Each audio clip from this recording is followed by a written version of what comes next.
Ini judulnya saya ganti, Allah wajib menyerahkan diri. Jadi bukan manusianya yang wajib menyerahkan diri. Karena manusia, kenapa manusia kok tidak wajib menyerahkan diri? Karena manusia tidak punya diri. Iya. Nggak punya bahan, nggak punya bahan. Jadi sebenarnya kita selama ini tidak sadar Allah telah wajib menyerahkan dirinya pada saya. Iya, iya. Allah menyerahkan dirinya pada Anda, ya kan? Kalau tidak ada penyerahan dari Allah, kita tidak akan ada. Kita tidak akan wujud, ya kan? Jadi memang kajian di Uripe Allah ini kebalik-balik. Memang realitanya begitu, ya enggak, Bang? Iya. Karena kita selama ini sudah lama didoktrin dengan kajian-kajian kemanusiaan. Judul-judulnya serba kemanusiaan yang baik-baik saja.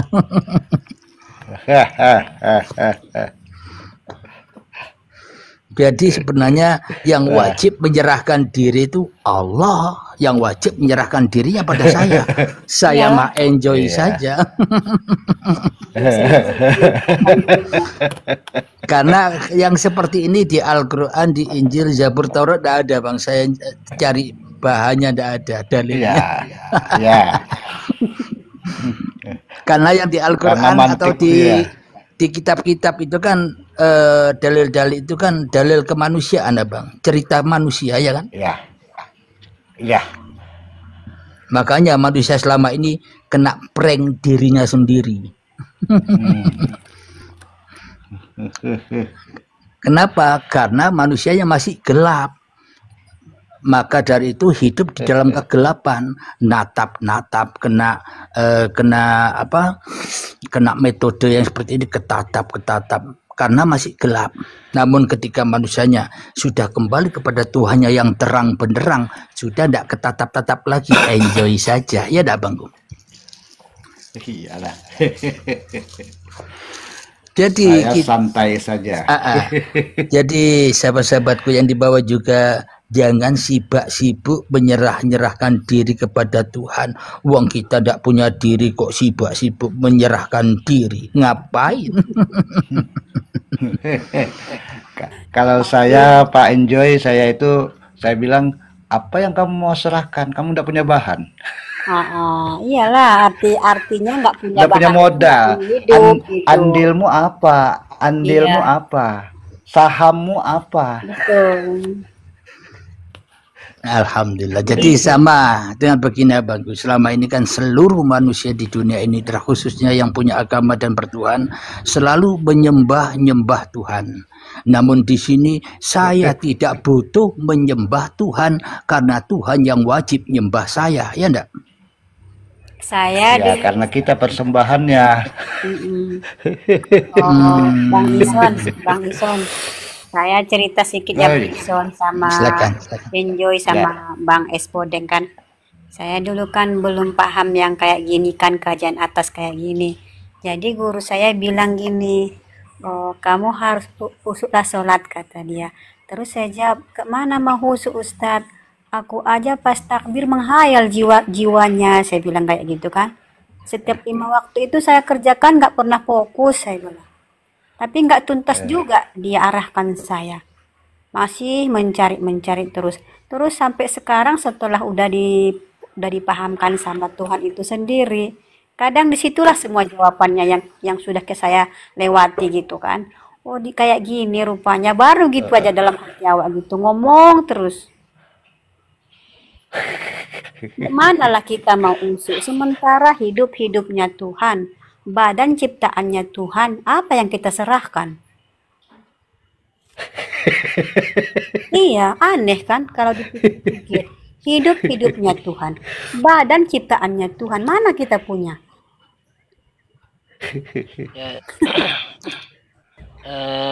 Lucu ya, perannya ini lucu. Itu apa? Ini ya Mbak Neng Ipa. Jadi manusia itu ya ndak usah berbuat begitu ya. Kalau semuanya. Ya manusia itu nggak bisa berbuat apa-apa itu Pak. Kalau udah tahu hidupnya siapa. Berarti bebas mengerjakan. Nanti Bang Espodeng Bang Espodeng, coba sampai nanti renungi, bisa tidak sampean tidak berlaku dalam waktu 1 jam? Di situ terasa itu. Bisa tidak? Berarti kan sampean tidak bisa. Duduk aja sampean dalam 1 jam, rasakan adakah kemampuan sampean untuk tidak berbuat. Ada untuk bisa berbuat. Nah, sampean ini diam ini.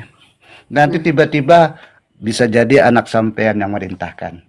Bisa jadi cucu sampean, bisa jadi istri sampean, bisa jadi saudara sampean yang memanggil. Sampean mau tidak mau bersuara. Iya. Pas itu, pas itu Kalau Bang Yusuf.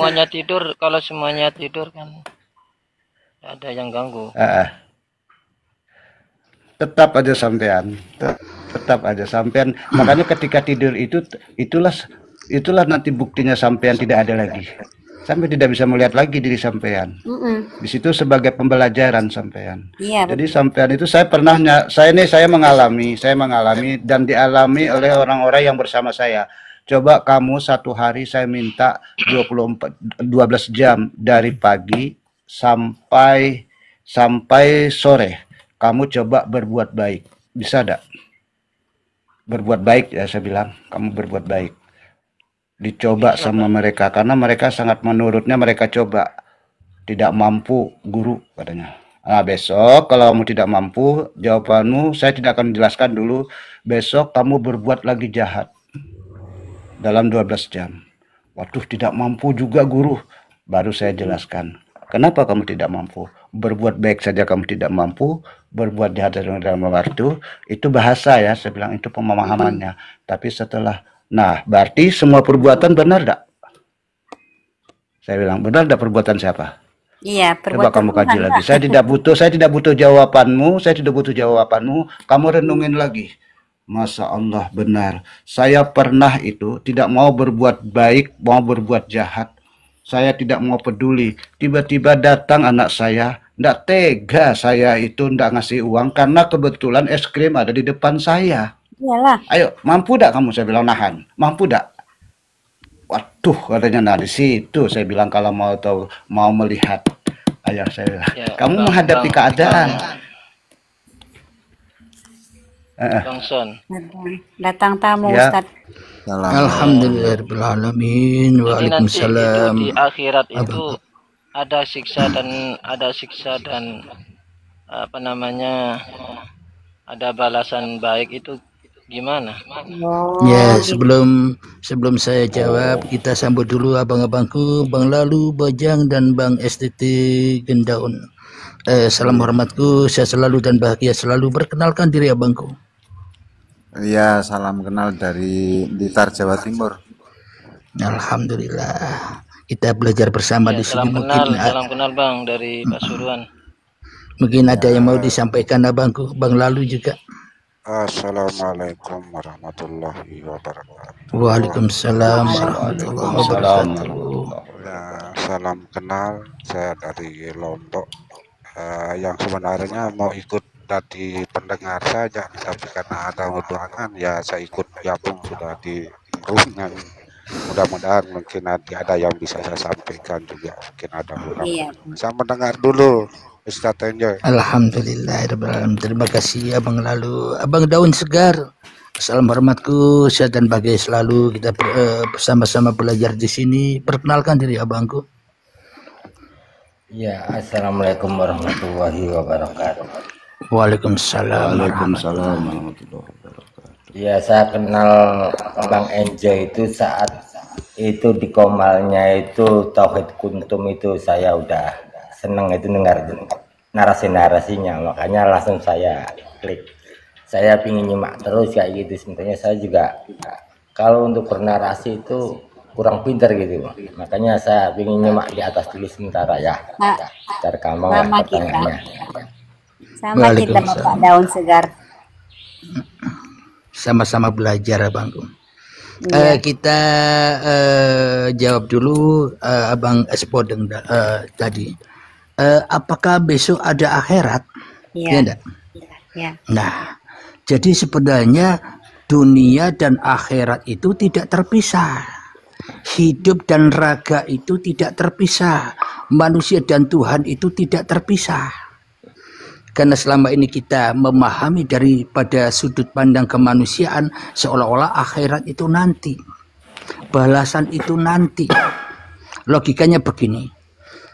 Ketika Anda berbuat buruk, pasti balasannya langsung buruk. Anda bisa dicela orang, dinilai orang berbuat salah dan sebagainya. Jadi hukumannya itu langsung. Ketika Anda berbuat baik, hati Anda bahagia dan sebagainya. Jadi dia dan akhirat itu langsung, imbasnya kepada apa yang kita perbuat itu langsung. Ya tidak? Itulah yang dimaksud dunia akhirat. Jadi tergantung diri manusianya di dalam hatinya.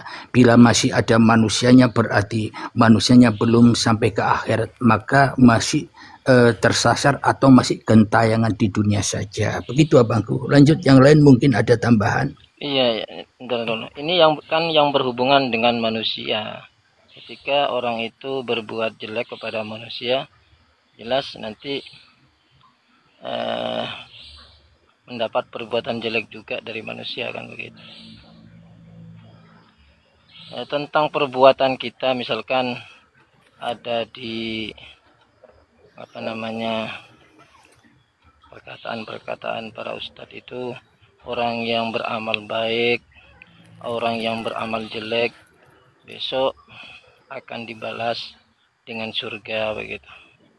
Artinya kalau di hari di mana dia itu sudah meninggal, gitu. Alhamdulillahirabbil alamin. Itu makna secara kemanusiaan atau secara syariatnya. Seolah-olah kita menghayalkan, membayangkan besok itu semua terjadi. Padahal semua itu terjadinya sekarang. Di dalam ayat, ya ayyatuhan nafsul mutmainnah, wahai jiwa-jiwa yang tenang, wahai jiwa-jiwa yang bahagia, wahai jiwa-jiwa yang damai, wahai jiwa-jiwa yang enjoy. Bagaimana cara hati kita bisa enjoy, bisa tenang, bisa damai, bisa bahagia? Hanya satu jalan, baiatkan dirimu, irji'i ila rabbiki radiyatan mardiyah. Relalah, ridolah, kembali kepada Tuhanmu. Maka bila kita rela ridho, Allah pun juga ridho. Namun bila kita tidak rela bahwa hidup ini Allah, namun kalau hidup ini masih hidupnya manusia, bagaimana mungkin Allah akan ridho kepada kita? Wong kita tidak ridho kepada Allah, ya enggak? Begini Kang, berarti surga dan neraka itu menurut jenengan itu ada apa enggak? Surga dan neraka itu hak adanya, tapi nyata, bukan hayalan, bukan besok. Neraka itu ketika manusianya masih ada. Maknanya neraka itu apa sih? Bahan bakarnya Ya, manusia maksudnya dan besok balasan di setelah mati, begitu. nah, balasan ketika sudah mati. Jadi manusianya kalau sudah mati, ya tidak dibalas apa-apa, tidak disiksa, enjoy saja, wong mati. Jadi orang yang hidup inilah yang dibalas, orang yang hidup inilah yang akan disiksa. Kenapa? Karena manusianya masih merasa hidup. Jadi hidup manusianya yang disiksa di mana? Yang disiksa di mana? Di dalam kuburan. Kuburan mana? Jasad atau badan yang dari tanah, ini loh kuburannya. Iya, iya. Jadi disiksa tidak akan selesai-selesai, hatinya disiksa, jiwanya disiksa dengan apa? Perkara-perkara yang selain Allah, yakni dunia. Betul. Tidak, maksudnya ini kan sebagai ormas Islam mempercayai perkara yang gaib itu merupakan bagian daripada iman, termasuk surga dan neraka. Artinya surga dan neraka itu adalah balasan bagi orang-orang yang semasa hidupnya di dunia. Berarti kalau menurut keterangan Kang Enjoy itu tidak ada, begitu. Kalau besok tidak ada, yang ada ya sekarang, Bang. Logikanya begini, Allah yang awal, Allah yang akhir. Dulu logikanya kalau di tanah itu, Waalaikumsalam warahmatullahi wabarakatuh. Sebentar ya Bang Nur ya. Logikanya begini, Kalau di tanah itu ada siksa, tentu kita dulu ketika saat di tanah kita disiksa duluan. Waktu kita di tanah dulu merasakan siksa. Tapi kenapa kok kita tidak merasakan itu sampai kita jadi bayi dan jadi akil balik baru kita merasa hidup. Berarti ketika di tanah, di alam arham rahim, tidak ada apa-apa. Ketika manusia kembali, innalillahi wa inna ilaihi rajiun, ya kembali ke awal dari mana manusianya datang, ya matinya ya kembalinya ke sana, ke Adam. Kalau manusia sudah tidak ada, Adam ya itulah surga. Kembali ke surga, maknanya al jannatu tahta aqdamil ummahat. Kebanyakan manusia memahami surga itu ada di bawah telapak kaki ibu. Manusia kebanyakan memahami telapak kaki ibunya itu loh surga katanya. Namun sebenarnya di bawah telapak itu apa? Tanah. Tanah itulah surga. Asal manusia dari tanah, ya kembali ke tanah, ya itulah surga. Nerakanya kapan? Ya sekarang masih hidup. Inilah manusia disiksa-siksa dengan dunia. Lanjut abangku. Ya, berarti ya tidak percaya kepada surga dan neraka. Bagaimana ketika Nabi Isra dan Mi'raj itu ditampakkan surga di dia itu berkunjung ke surga dan neraka. Nabi. Alhamdulillahirabbil alamin.